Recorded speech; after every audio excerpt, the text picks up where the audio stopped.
হে প্ৰভুসকল, আমি আগলৈ ঠেক আলোচনা কৰি আছিলোঁ বৃদ্ধ দামোদৰৰ যিটো দৰিদ্ৰ চিন, এই দৰিদ্ৰ চিনত তেওঁৰ অভাৱনীয় হৈ পৰিছিলে এই ঘৰখন। গতিকে এই ঘৰখন তেওঁ প্ৰভু ভগৱন্তৰ লগত যিটো প্ৰকৃত বান্ধৱ হয়, তাৰ পৰা আহি তেওঁ নিজকে চিনি পোৱা নাছিল।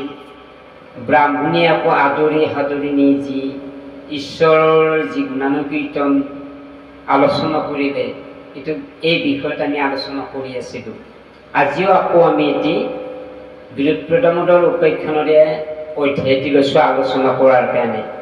কৃষ্ণ জয় গুৰু শংকৰ সৰ্বগুণাকৰ যা কেৰে নাহি কেউ কম, তুহাৰি চৰণেৰে তুতি বাৰেকো কৰো প্ৰণাম, ৰাম বাৰেকো কৰো। কৃষ্ণ কৃষ্ণ হৰি অৰা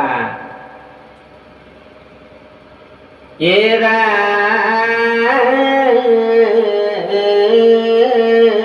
মোৰা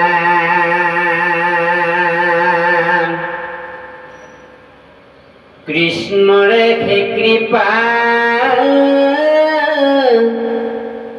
বলন্ত ব্ৰাহ্মণে আত নাহিয়ান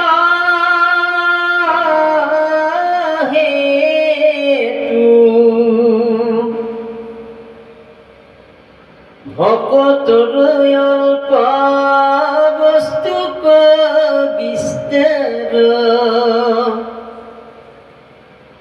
কৰন্ত গুৰু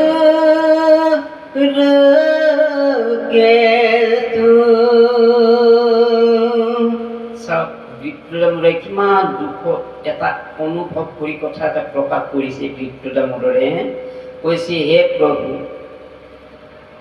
তুমি সৰ্বস্ব গোটেই মনুষ্য সকলো জীৱকে দিব পাৰা, কিন্তু ভকতৰ পৰা নিমিত্ত খুবকণ অকমানৰ কাৰণে আপুনি ৰৈ থকা, আৰু সেইখিনি লৈ আমাক অজস্ৰ ধন জন টকা পইচা ধন সম্পত্তি গোটেইখিনি ঢালি বিকি দিছে প্ৰভু, যে ভকতৰ পৰা নিমিত্তভাৱে বিচাৰে, ঈশ্বৰক দিব নালাগে। আৰু ঈশ্বৰৰ পৰা আমি পাওঁহি, ঈশ্বৰক যেতিয়া ভকতি কৰি ঈশ্বৰে ঢালি বিকি দিয়ে। এই কি কৰিছে, গৰুৰ কেতু বুলি কৈছে, গৰুৰ বাহন প্ৰভু ভগৱন্তৰ বাহন, যে এটা যে তেওঁৰ সিদ্ধান্ত যে ইমান ডাঙৰ, ইমান প্ৰভু ভগৱন্ত জগতৰ ঈশ্বৰ, জগতৰ ঈশ্বৰকতো আমি দিব নালাগে, কিন্তু জগতৰ ঈশ্বৰেহে দিয়ে। কিন্তু জগতৰ ঈশ্বৰক আমি কি কৰিব লাগিব, ভকতিৰ মাধ্যমেৰে, ভকতিৰ বলেৰে আমি ঈশ্বৰক আমি সেৱা কৰিব লাগিব। তেতিয়াই আমাৰ জীৱনবিলাক আনন্দময় হ'ব। কৃষ্ণ এৰা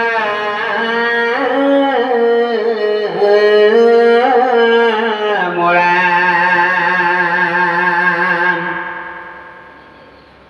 আমাৰ সংহেখ খাইলাহি দিকে চাউল চিৰাই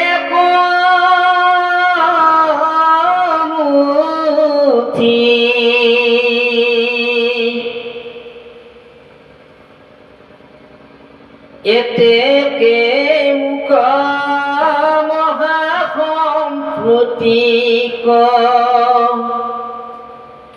দিলন্ত পৰম তুষ্টি। ঈশ্বৰে নাৰায়ণে এমুঠিয়ে খাইছিল ব্ৰাহ্মণৰ পৰা, কিন্তু এমুঠি খাই ব্ৰাহ্মণে ঐশ্বৰ্য বিভূতি পালে, ইমান সম্পত্তি পালে ঈশ্বৰৰ পৰা, ঢালি বেকি দিছে বুলি কৈছে। আৰু ইয়াতকৈ আৰু দিগন্ত ইমান পোহৰৰ কাঠমি নালাগে, ইমান পোহৰময় কৰি দিছে এই নগৰখন। গোটেইখিনি নগৰতে গোটেইবিলাককে ধনী মানি কৰি দিছে প্ৰভু ভগৱন্তই। তাতকৈ আৰু আনন্দ কি আনন্দ লাগে আৰু, যে এই জাগাখিনি অৰ্থাৎ ঠাইখিনি বৈকুণ্ঠৰ পৰিণত কৰি পেলাইছে। প্রভু ভগবন্ত কৃষ্ণ। হে রাম রাম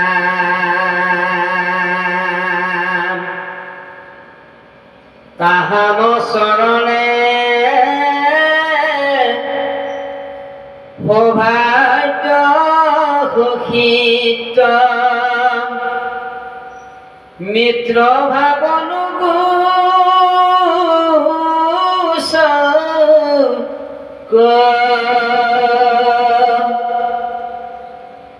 জন্মে জন্মে মুই তাহান দাস হইব মুক মোহিন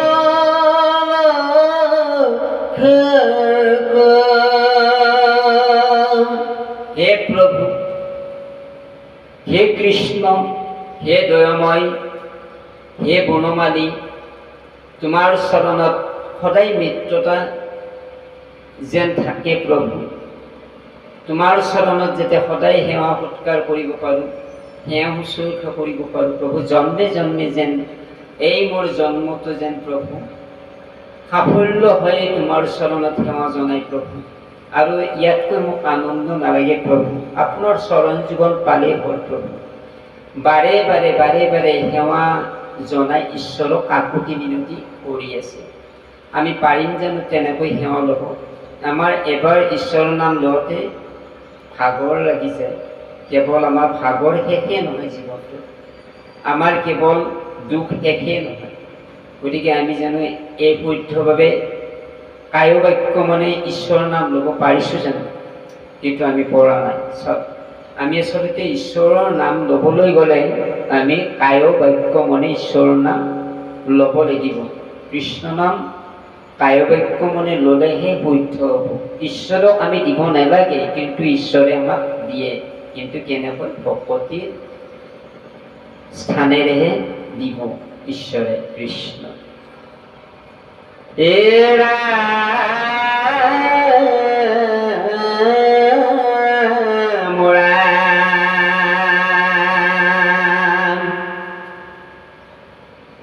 এহি বুলি দিছে ভুঞ্জিলা পৰম ভৈগ কপতি হিত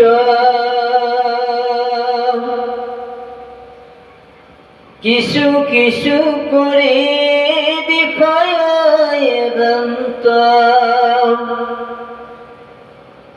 কৃষ্ণ তোৰ শীত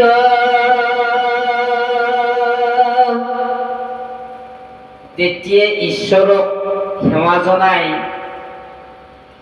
বিপ্ৰদামোদৰে কিছু কিছু কৰি বিষয় বাসনাৰ পৰা তেওঁ আঁতৰি আহিব আৰম্ভ কৰিলে। এই বিষয় বাসনাত থাকিলে মোৰ ভকতি নহ'ব। ঈশ্বৰৰ পৰা যিখিনি বিচাৰিছিলোঁ সিমানখিনি পালোঁৱে, কিন্তু আৰু মোক আৰু ইয়াতকৈ নালাগে। আৰু মই ঈশ্বৰৰ এই বিষয় বাসনাবিলাক এৰি কেৱল কৃষ্ণক কায় বাক্য মনে এই নাম শুদ্ধ চিত্তে লৈ মই অৰ্পণ কৰিব লাগিব এই দেহাটো। তেতিয়া তেওঁ ভাবিলে। এই লাহে লাহে তেওঁ কৰি আহি আছে কৃষ্ণ। হে ৰাম ৰাম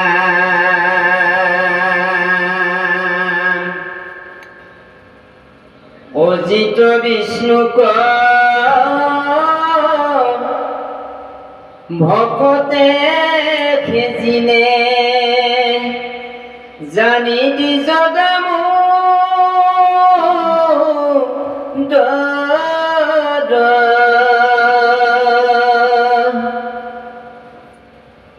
এক চিত্ত মনে কৃষ্ণৰ চৰণে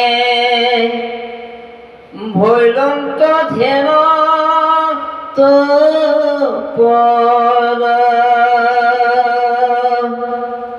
বিপ্ৰ বিপ্ৰ দামোদৰে এটা মনত ভাৱ খেলিলে কি, যদি মই এই লাভবিলাকত জীৱন কটাই এই যদি ধনৰ পিছতে যদি লাগি থাকোঁ, তেতিয়াহ'লে মোৰ ঈশ্বৰ প্ৰাপ্তি, ঈশ্বৰ সেৱা মোৰ নহ'ব।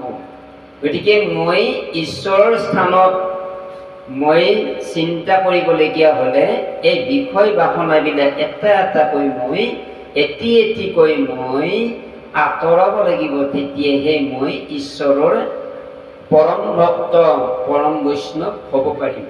আচলতে চাওক, আমি যদি ঈশ্বৰৰ দাস হ'বলৈ যাওঁ, ঈশ্বৰৰ যদি আমি যদি গুণানুকীৰ্তন গাবলৈ যাওঁ, আমাৰ ঈশ্বৰৰ নাম যদি ল'বলৈ যাওঁ, সদায় বাধা, সদায় আমাক গালি পাৰিবই। কিন্তু আমি সেইবিলাকক আমি লক্ষ্য ৰাখিব নালাগিব। ভকতক বেয়া পাবই, ভকতক আকৌ ধুয়ে পাখিলে আকৌ সেৱা সৎকাৰ কৰিব। গতিকে আমি বেয়া পাব নালাগিব। আমি কি, আমি বৈষ্ণৱ, আমি ঈশ্বৰৰ দাস, আমি ঈশ্বৰৰ কৃপাময় ভকতৰ যিখিনি আদৰ্শ, এইখিনি থাকিলে আমি ভকত হ'ব পাৰিম। যদি আদৰ্শই নাথাকে, সেৱা শুশ্ৰূষাই যদি নাথাকে, ভকতৰ যদি যিখিনি বাক্য বচন যদি ভালকৈ শুদ্ধভাৱে নাথাকে, তেতিয়াহ'লে আমি কি ভকত হ'ব? গতিকে আমি ভকত হ'বৰ কাৰণে আমি সেৱা ঈশ্বৰক কৰিব লাগিব আৰু আনৰ ভাল চিন্তা কৰিব লাগিব। তেতিয়া ভকত হ'ব পাৰিম। কৃষ্ণ। হে প্ৰভুসকল, আমি আকৌ আগৰ অধ্যায়ত অহাবেলি আমি আকৌ আলোচনা কৰিম। আজিলৈ এই অধ্যায়টো সামৰিছোঁ। কৃষ্ণ। মই দুৰাচাৰ কেৱলে তোমাৰ অপৰাধীনা দয়ন কৰিও কহৰি লয় দাখ কৰি পহিলো হেৰা শৰণ ৰাম পহিলো হেৰা শৰণ